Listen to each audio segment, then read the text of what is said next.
என்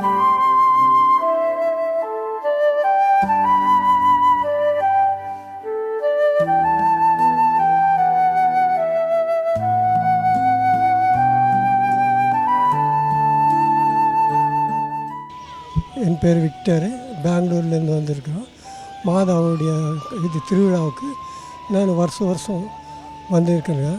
மாதா எங்களுக்கு செய்த பல அற்புதங்களையும் மற்றும் வேண்டுதலையும் நிறைவேற்றியிருக்கிறாங்க. அதால் நாங்கள் இங்கே 10 வருஷமாக நாங்கள் மாதாவுக்கு நன்றி அந்த காணிக்கை செலுத்திட்டு நாங்கள் போயிடுறோம். இப்போ மாதாவுடைய அருளால் என் மனைவிக்கு மற்றும் பிள்ளைகளுக்கும் இருக்கிற கஷ்டங்கள் மற்றும் ஆபத்தான அந்த ஆப்ரேஷன் இதெல்லாம் நிவர்த்தி பண்ணியிருக்காங்க. இப்போ எல்லாருமே நல்ல சுகமான இதில் இருக்கிறதால தாய்க்கு வேளாங்கண்ணி அன்னைக்கு கோடான கோடி நன்றியை செலுத்தியிருக்கேன். நன்றி, வணக்கம்.